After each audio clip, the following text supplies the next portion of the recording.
Los Angeles, November 1967. The Beverly Hills Hotel ballroom sparkled under crystal chandeliers, round tables filled with Hollywood elite. The charity gala was the kind of event where a single plate cost more than most Americans earned in a month, where conversations were conducted in whispers about million-dollar contracts, and being seen was often more important than the cause being supported. Muhammad Ali sat at the head table, impossible to miss in his pristine white tuxedo jacket. At 25 years old, he was the heavyweight champion of the world, the most famous athlete on the planet. His presence commanded attention without effort. Managers, handlers, and celebrities orbited around him like planets around the sun, each wanting a piece of his radiance. But Ali wasn't paying attention to the people trying to catch his eye. He was watching someone else entirely. 3 tables away sat a man who moved differently. Even while sitting perfectly still, eating dinner with precise motions, there was something in the way he held himself that caught Ali's trained eye. The man was smaller than most people in the room, Asian, wearing a simple black tuxedo with no flash or jewelry. Just perfect fit and quiet confidence. Bruce Lee sat with the posture of someone comfortable in his own skin. At 27 years old, he was unknown to most people in this room, despite having just finished filming the Green Hornet television series. Beside him sat his wife Linda, radiant in a deep burgundy dress, wearing simple pearls. 3 years married with 2 young children at home, Linda still took Bruce's breath away every time he looked at her. Ali had spent his entire life studying people. In the ring, reading opponents was survival. Outside the ring, understanding human nature was an art form. He could tell within moments whether someone approached him from genuine respect, hidden fear, or calculated opportunity. Most people fell into predictable categories. This man was different. "Who is that?" Ali asked his trainer, Angelo Dundee, nodding discreetly toward table 14 while maintaining the appearance of paying attention to the conversation at his own table. Angelo followed his gaze, squinting slightly in the dim lighting. "Bruce Lee, martial artist. Just finished some TV show called The Green Hornet.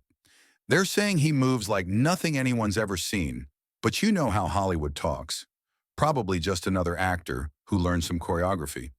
But Ali could see it wasn't choreography. There was something in the way Bruce held his head, the way his shoulders remained relaxed but ready, the way his eyes moved around the room in patterns that suggested constant awareness without paranoia. Fighter habits.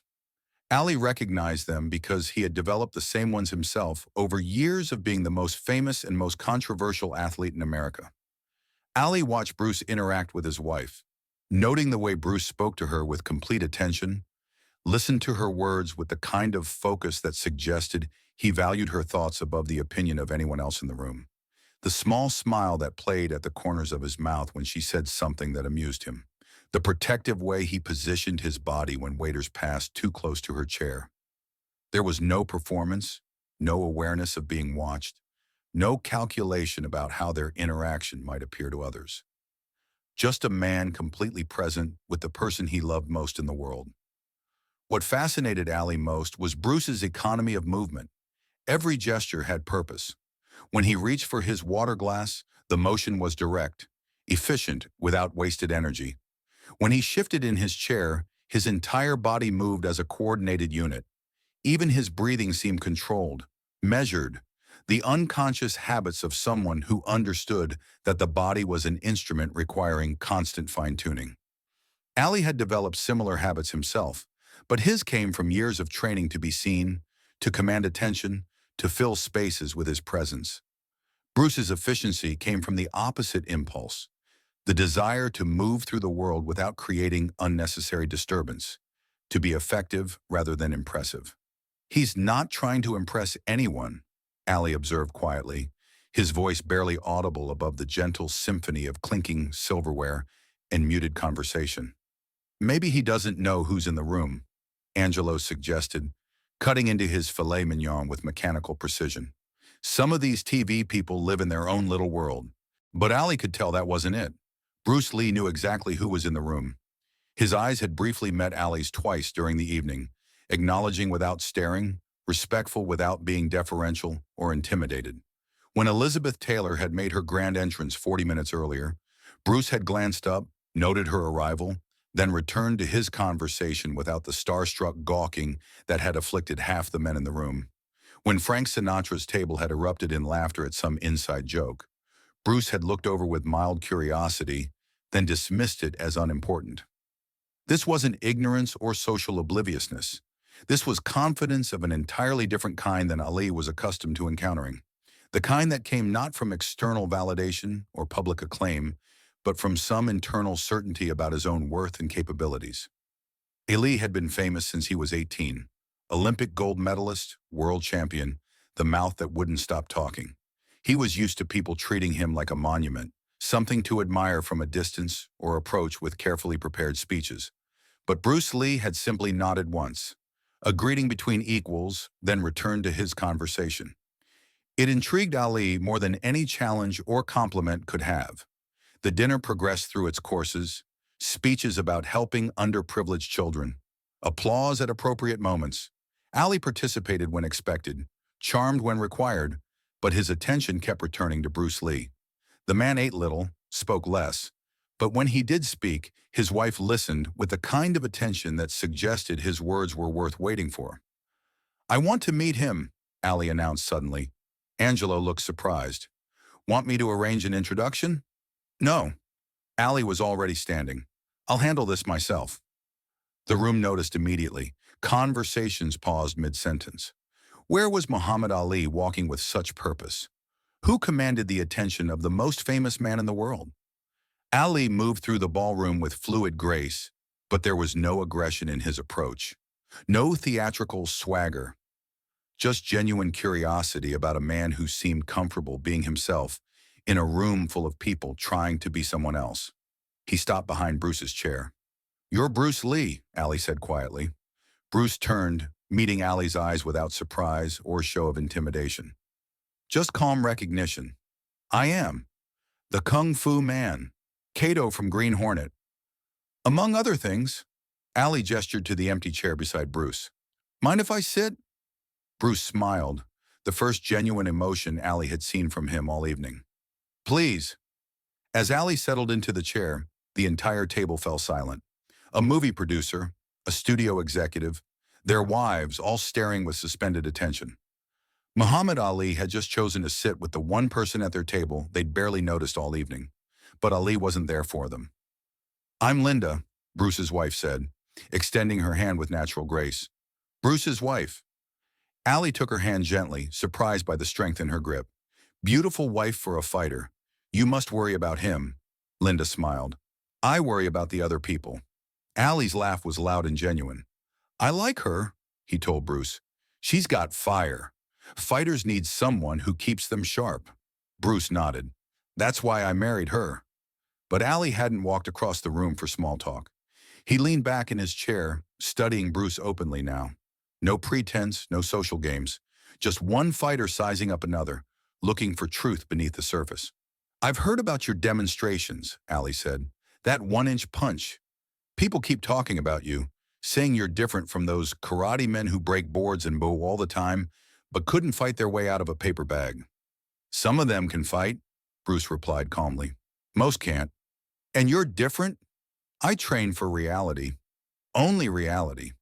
The table had gone completely quiet, everyone leaning in slightly without realizing it. This wasn't celebrity small talk anymore. This was something deeper. "Reality," Ali repeated, testing the word. "What's reality to you?" Bruce paused, considering the question with the seriousness it deserved.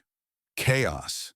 Someone trying to hurt you doesn't announce it, doesn't follow rules, doesn't wait for you to get ready. The person who adapts fastest usually wins. Usually. Sometimes size wins anyway. Power wins. I'd be a fool to say otherwise." Ali nodded slowly.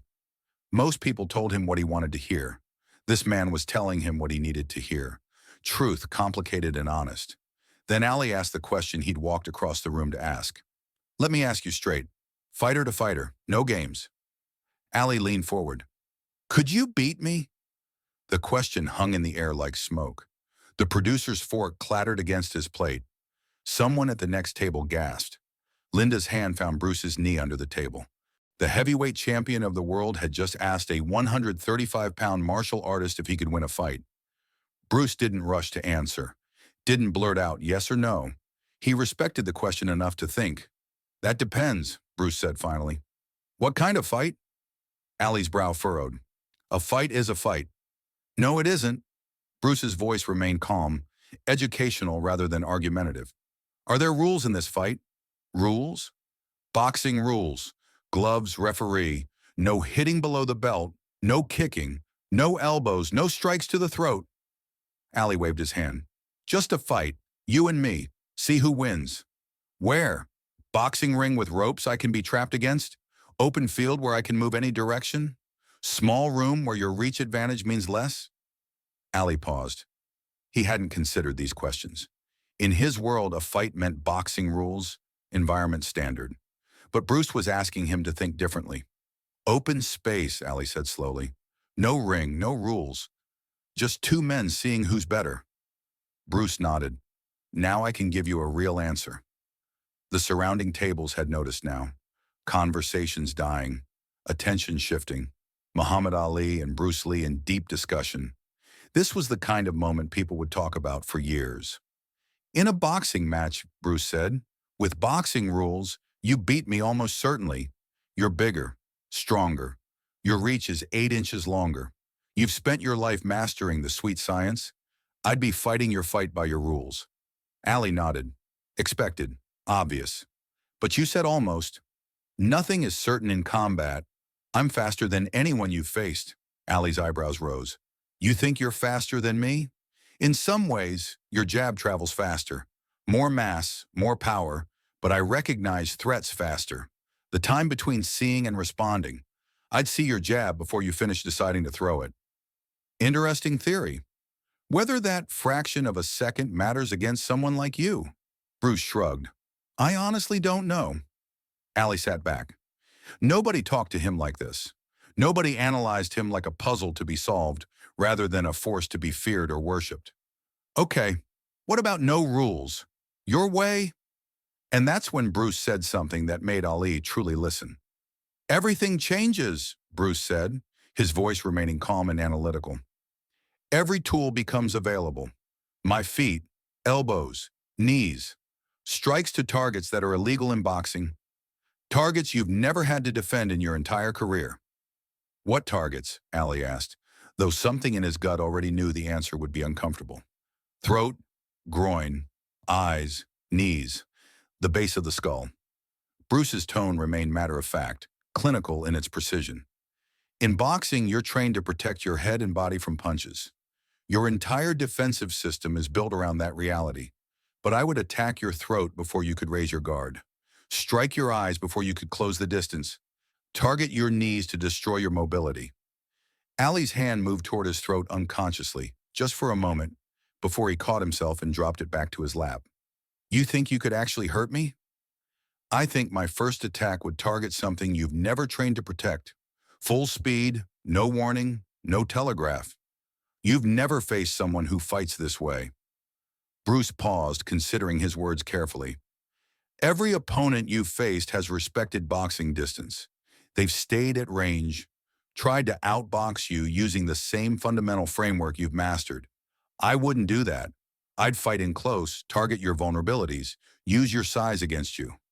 I can clinch. I can smother smaller fighters. You've clinched boxers trying to box you, Bruce agreed. But can you clinch someone whose primary goal is to destroy your vision or collapse your trachea?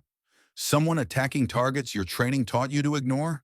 Your preparation didn't include defending against fingers thrust toward your eyes or elbows driven into your solar plexus? The conversation was becoming increasingly technical, increasingly real. This wasn't theoretical anymore. Bruce was describing specific tactical approaches, analyzing Ali's fighting style with the precision of a military strategist studying enemy positions. My preparation includes nothing else, Bruce continued. No rules means no limitations. It means I can use the environment as a weapon, drive you into walls, use furniture as obstacles, create chaos that favors the smaller, faster fighter who's trained for exactly that kind of scenario. Ali found himself silent longer than he'd been quiet all evening. Something was happening behind his famous eyes, calculations running that he'd never had to make before. assumptions being questioned that he'd never thought to question. In the boxing ring, Ali was accustomed to being the fastest man in any fight. His hand speed was legendary, his reflexes superhuman. But Bruce was describing a different kind of speed entirely. Not just physical quickness, but tactical speed. The ability to identify and exploit vulnerabilities before his opponent even realized they existed. You've spent your entire career, Bruce continued, learning to fight one specific type of opponent. Large, powerful men who compete under the same rules you do. You've perfected your style against that template. But what happens when you face someone who ignores that template entirely? Someone who treats every target as valid, every technique as available? The surrounding tables had noticed now. Conversations dying as people strained to hear this extraordinary dialogue between two men who represented completely different approaches to physical combat. This was the kind of moment that would be discussed in whispers for years to come. "So your answer is you could beat me without rules?" Ali asked finally. "My answer is that I could probably hurt you badly very quickly," Bruce replied with the same calm precision he'd maintained throughout their conversation. "Whether I could actually win depends on factors neither of us can predict. Your chin is legendary. You've absorbed punishment that would have finished lesser men. Your conditioning is superhuman. You've fought 15 rounds against the best heavyweights in the world. Your heart is unlike anything boxing has ever seen. You've won fights through pure will when skill wasn't enough." Bruce leaned forward slightly, his voice carrying the weight of absolute honesty. "You might absorb everything I could throw at you and still win through sheer determination and physical superiority. That's entirely possible. Your strength advantage is enormous. One clean shot from you could end any fight instantly." "Damn right. But," Bruce continued, "I might also end it in 3 seconds with a strike you've never trained to defend against. A throat strike that collapses your airway, an eye attack that blinds you, a knee strike that destroys your mobility. That's the honest answer. That's the only answer a real martial artist can give." He spread his hands in a gesture of complete openness. "Anyone who says definitively yes or no is either lying or doesn't understand the complexity of combat. There are too many variables. The best fighter doesn't always win. Sometimes it comes down to luck, timing, or who makes the first critical mistake." The silence that followed was profound. Ali stared at Bruce for what felt like an eternity, but was probably only seconds. The room seemed frozen, suspended in this moment of perfect honesty between two men who understood violence in ways most people never would. In that silence, Ali's mind raced through scenarios he'd never had to consider. For 15 years, since he'd first stepped into a professional ring, his entire understanding of combat had been built on a foundation of assumptions that suddenly seemed fragile. He thought about every fight he'd ever won, every opponent he'd dominated, wondering how many of them could have ended differently under different rules. The realization was both humbling and exhilarating. Here was a man who looked at Ali's greatest strengths, his reach, his power, his defensive mastery, and saw them not as absolute advantages, but as limitations that could be exploited by someone who understood a different kind of warfare. It wasn't disrespectful, it was analytical. It was the perspective of someone who had spent years studying, not just how to fight, but how to think about fighting. Then something unexpected happened. Ali began to laugh, not the mocking laughter of someone who'd been told something ridiculous, but the delighted laughter of a man who had discovered something genuinely valuable. "You're the first person in 5 years who didn't tell me I'm the greatest at everything, or try to prove they're better. You just told me the truth, the complicated truth with all the pieces that don't fit easy answers. The truth is always complicated. People want simple. Who wins? Black and white. Good beats evil. Life isn't like that." Ali shook his head slowly. "You know what I like about you, Bruce Lee? You're not afraid of me. Everyone's afraid of me. Fighters twice your size, movie stars, politicians. They smile and shake my hand, and behind their eyes I see the fear. You don't have that. Why would I? You're not my enemy. You're a man. Extraordinary, maybe the best ever at what you do, but still a man. You bleed, you breathe. So do I. We're the same in that way." Something shifted between them. Something important. Two men recognizing each other across different worlds, different approaches to the same fundamental questions about combat and courage. I want to see you move, Ali said. Come to my gym. Show me what you do. Not to fight, to learn. I want to understand. I'd like that, and I want to watch you train. Tell me what you see. Tell me the truth like you just did. Nobody tells me the truth anymore. They tell me what I want to hear. I don't know how to do anything else. Ali grinned wide. That's exactly why I'm asking. They exchanged information. Plans to meet. The conversation shifted lighter. Ali asked about Bruce's children. Bruce asked about upcoming fights. They talked like old friends despite meeting an hour ago. When Ali finally stood to leave, he shook Bruce's hand firmly, held it. You're something different, Bruce Lee. Never met anyone like you. Never met anyone like you either. Maybe not, but after tonight, I'm not sure I'm the baddest man in every room anymore. He winked. Don't tell anyone I said that.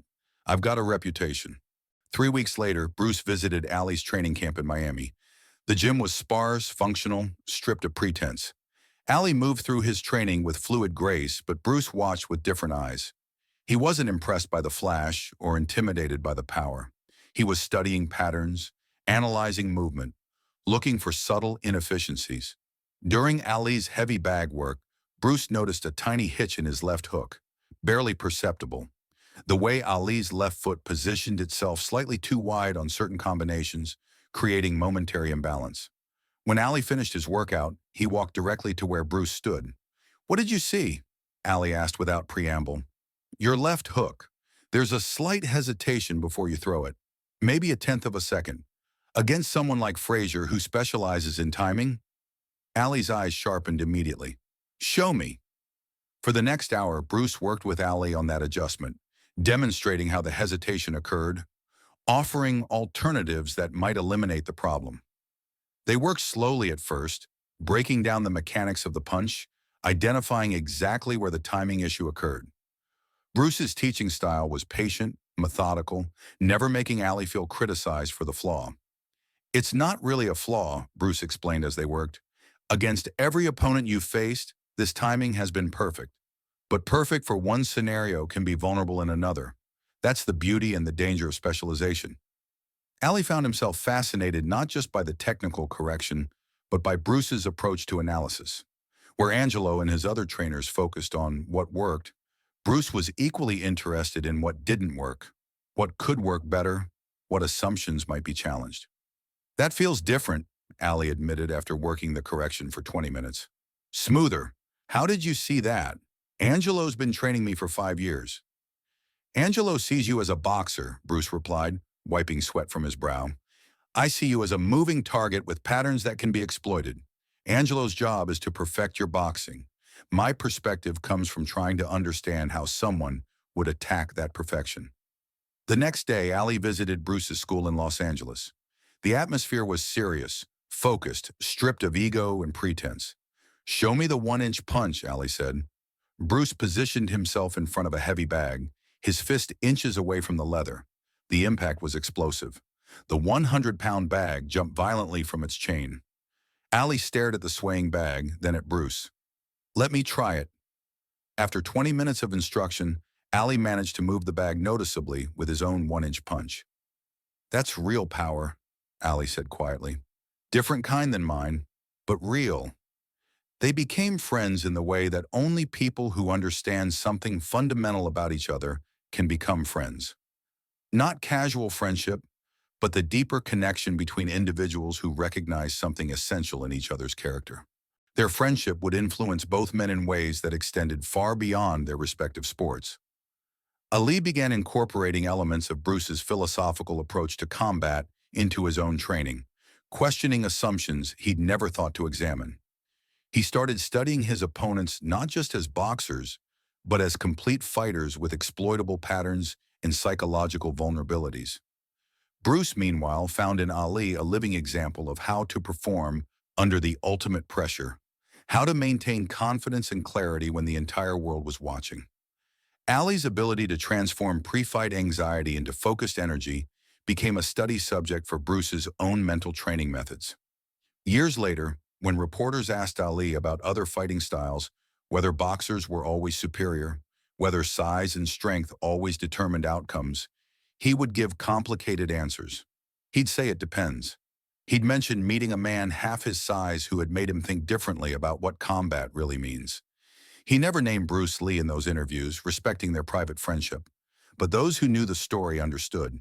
10 minutes at a charity dinner in 1967. One question asked directly, "Could you beat me?" One word in response, "Depends." That single word changed how the greatest boxer in history thought about fighting, about limitations, about what greatness really means. Bruce Lee didn't beat Muhammad Ali that night. He did something harder. He made Ali think. That's the real power. Not fists, not speed, not size. Truth. Who in your life needs an honest answer instead of the comfortable one?